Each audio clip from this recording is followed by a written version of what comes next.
Mexico की अल्टीप्लैनो jail.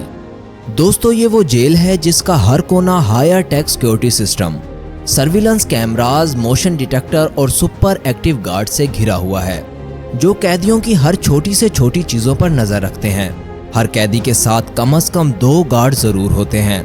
इतनी security होने के बाद आखिर कौन इस जेल से भाग सकता था, क्योंकि इस जेल को इतना केयरफुली तैयार किया गया था कि इस जेल में आने वाला हर कैदी भागने का सोच भी नहीं सकता था। लेकिन इसी जेल से अल चापो नामी एक कैदी अपने शातिर दिमाग की वजह से आसानी से फरार हो जाता है।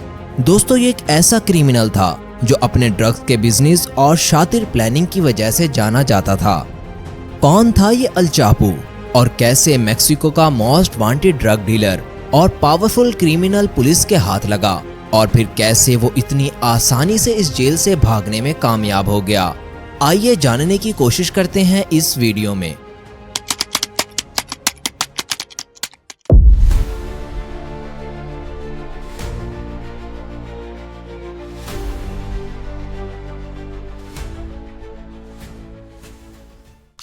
दोस्तों अल चापो 14 अप्रैल 1957 में मेक्सिको की स्टेट सिनालोआ में पैदा हुआ।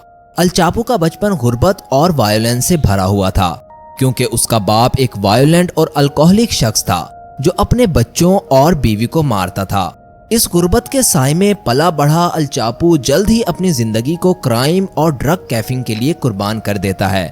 वो अपनी डेयरी ड्रग्स की वजह से एलिक ग्लाइडो के साथ काम करना शुरू कर देता है, जो उस वक्त का सबसे बड़ा ड्रग लॉर्ड था। एलिक ग्लाइडो के अंडर अल चापो ने मेक्सिको से यूएसए ड्रग स्मगलर करने के सारे तरीके सीख लिए, और 1980 में ग्लाइडो के अरेस्ट होने के बाद मेक्सिको के सारे ड्रग ट्रेड को अल चापो कंट्रोल करने लगा, और अपने शातिर दिमाग से वो अपने इस बिजनेस को नेक्स्ट लेवल तक ले गया।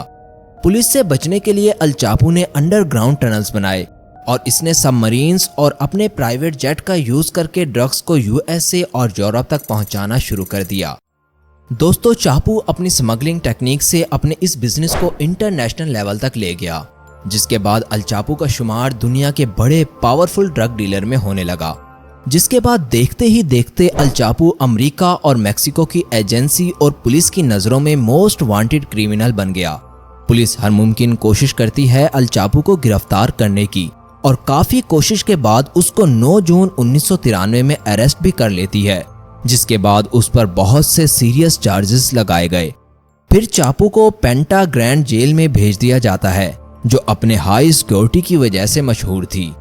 लेकिन चापो यहाँ भी अपनी स्किल और करप्शन का सहारा लेकर ड्रग्स अंपायर को चलाता रहा, और जेल के ऑफिशियल लोगों को रिश्वत देकर अल चापो ने जेल के अंदर अपनी लग्जरी लाइफ जारी रखी।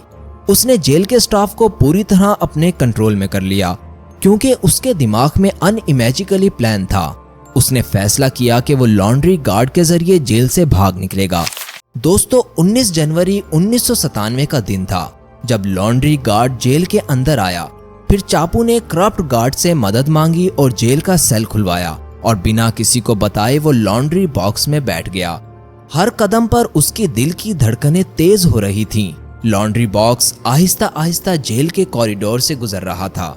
जब ये बॉक्स सिक्योरिटी चेक पर पहुंचा तो करप्ट गार्ड्स ने अपनी ड्यूटी निभाकर उसका साथ दिया, और उन्होंने बिना किसी शक के अल चापो को जेल से बाहर निकाल दिया। दोस्तों अल चापो के जेल से निकलने के बाद उसका नाम और उसकी डेयरिंग जेल दुनिया भर में हेडलाइन बन गई, लेकिन साथ ही उसकी दुश्मनी एजेंसी के साथ और ज्यादा बढ़ गई। उसने अपनी आजादी के बाद बिना किसी खौफ की परवाह किए दोबारा से अपने ड्रग्स अंपायर्स को बढ़ाना शुरू कर दिया, और उसने अपने ड्रग बिजनेस को इंटरनेशनल ड्रग्स ट्रेड में सबसे टॉप पर पहुंचा दिया। दोस्तों दुनिया भर की एजेंसी उसके पीछे हाथ धोकर पड़ जाती हैं, और 2004 में जर्सिको के एक लग्जरी होटल में जब वो अपनी फैमिली के साथ वेकेशन पर जाता है तो पुलिस उसको बड़ी प्लानिंग के साथ दोबारा से अरेस्ट कर लेती है, और इस बार उसका सामना होता है अल्टीप्लैनो जेल से, जो मेक्सिको का टॉप सिक्योरिटी प्रिजन था। अल्टीप्लैनो में उसकी सिक्योरिटी बहुत टाइट थी। तकरीबन 11 साल वो इस जेल में गुजारता है, लेकिन एक दिन वो हुआ जिसका किसी के जहन में भी नहीं था। 11 जुलाई 2015 को रात के अंधेरे में अल चापो ने अपने साथियों की मदद से फिर से एक डेयरिंग प्लान एग्जीक्यूट किया।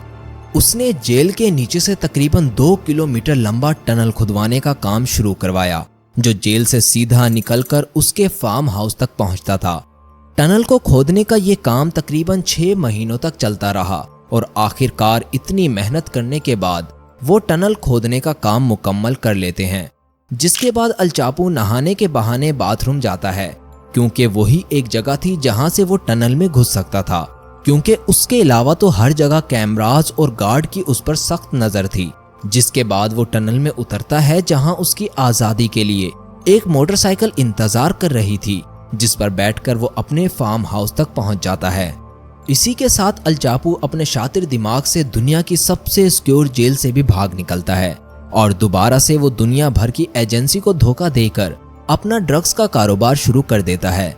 लेकिन किस्मत उसका साथ ज्यादा देर तक नहीं देती, क्योंकि कुछ टाइम बाद ही दोबारा उसको अरेस्ट कर लिया जाता है। दोस्तों 2017 में अल चापो को यूएस भिजवाया गया, जिसके बाद उसको ड्रग स्मगलिंग के केस में सजा सुनाई गई। आज भी उसको जेल में हाई टेक सिक्योरिटी में रखा हुआ है। क्या अल चापो फिर से जेल से भाग सकेगा? अपना जवाब कमेंट बॉक्स में जरूर दीजिएगा। और अगर हमारी ये वीडियो आपको अच्छी लगी हो तो हमारे चैनल को सब्सक्राइब जरूर करिएगा। मिलते हैं नेक्स्ट वीडियो में, तब तक के लिए खुदा हाफिज।